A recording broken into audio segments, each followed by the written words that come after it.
So back in spring of 2019, I completed reading a certain series that is very niche, but close to my heart as of late.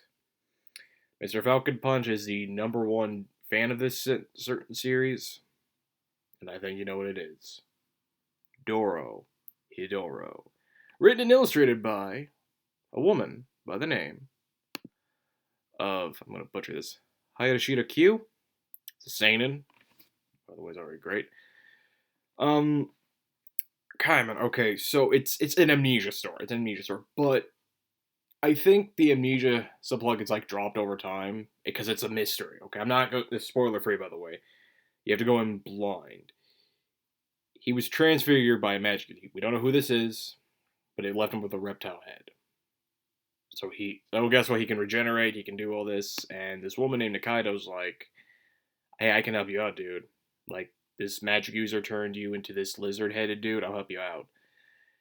And like this is like a series I like though. Like this has a very small cast of characters. Everyone gets their time to shine. Like you got Kaiban, obviously he's the main lead. He's funny. He's great. Nikaido, she's our main lead, female lead, and if you're into tomboys, yeah, she pretty much makes you moist.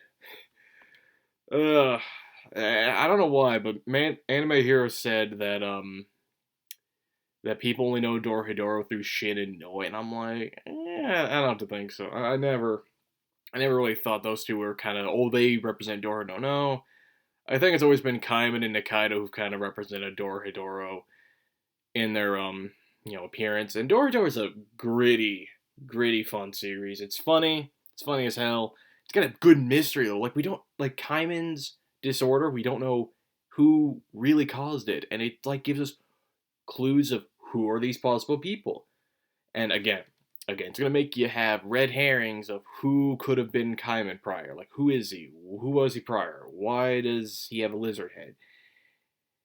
And like, I'm not spoiling what happens to him or what's the big reveal. You're better off going in blind, reading this on your own, which there will be a link down below, or you can support the official release.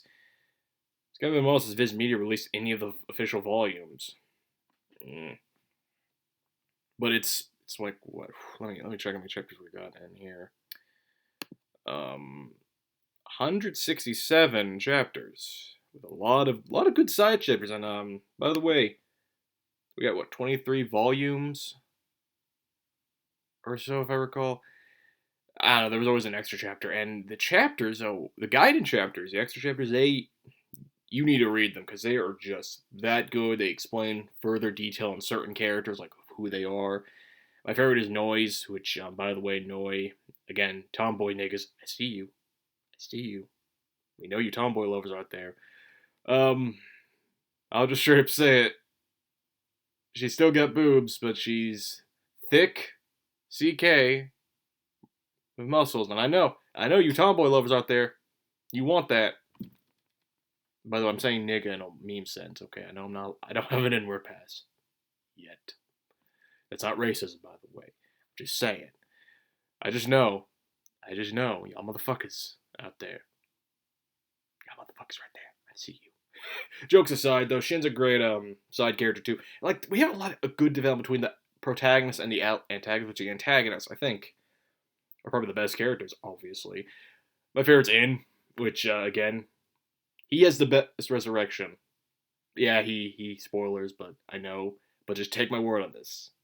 He has the best villain resurrection you will ever see. You'll be going, holy shit, this tops Frieza's deaths, this tops Cell's deaths, just like the resurrection. Like, again, just go in blind, remember. Just keep that in mind that he has the best resurrection that tops any villain resurrection. Just to keep in my opinion, it does. But it's just every character gets development. Everyone you meet, they don't die from like a few short. No. They get a good arc. There's this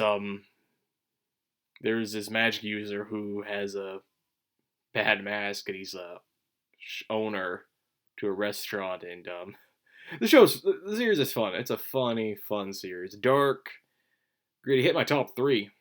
It might hit my top 3 this year, and it's a Halloween special. Dorohedoro is one of a series you have to go in blind. I've said this multiple times, oh my. But it has such a fun focus on telling a story, focusing on character development, just going with a small cast, and everyone gets a spotlight in their own. They even have arcs in their own. Including the final arc, you're gonna have a moment where the final arc kind of feels like, oh, this is pretty trashy, but it's like, like, oh, it's not going anywhere. It does go somewhere later. Again, not spoiling it. It's just some of the weapons are fun. Like they're just given simple names. The Crosslight Gang's a fun antagonist for a little while until they kind of vanish.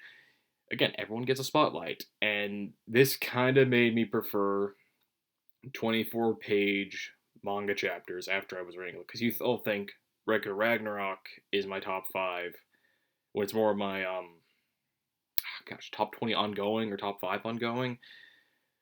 Because when I review that series, I'm very passionate. I'm telling you what's going on, what's happening. I originally wanted to do the Jack the Ripper video as a Halloween special. Who knows? I might still do that, like Monday. Actually, scratch that. We got an update there. There will be a Joker video on Monday, so I'll be seeing it. So keep your youth enthusiasm at a low right now. There will be the Joker video, movie review and spoiler review. Good on that. Outside of that, though, Dorohedoro, oh god, it's a 4 out of 5. It's a great ending. It has a fantastic, funny. Again, it's a dark comedy most of the time. But there's a scene that I can't spoil that's like really funny. Shin is fighting a doctor. Just the reveal's funny. Just keep my word on this. The reveal is hilarious. But without going into too much detail, he's a fun protagonist too. A lot of the designs are my favorite part. Kaiman's a very straightforward, reptile-headed dude wears a gas mask. He's a cool design. Shin wears a heart mask, which probably most people would think, oh shit, he's look pretty intimidating. Noi is probably my favorite thug-ish design. Like she wears this blue jumpsuit with a black skull mask. And it's kind of like an ideal thug design. But it doesn't look bad on her. No, it's kind of neat. I get the feeling Thew from a Toy Grind, he would like her because of the aesthetic of this. Is it considered, would a female chick with muscle still be considered a beefcake? I don't know. I mean, she's pretty damn strong, and she's more of a musclehead, but a lovable musclehead. I just know you tomboy niggas out there. Watching you. I'm watching you tomboy niggas. All in all, the Dorohedoro is still a 4 out of 5 for me. Top 3 for me in general. It's a good horror series. It's a fun mystery series, too. Again, no spoilers whatsoever. It's just a great story, very straightforward, gives you red herrings. You just gotta take my word on this. Just read it now, go in blind, and you'll be going, holy shit, Tarkus was right, this shit's great. But that's all for me. I hope you have a fantastic Halloween, which is 2 weeks from now. Jack the Ripper character analysis Thursday at best, or on the 24th. See you all next time. Peace.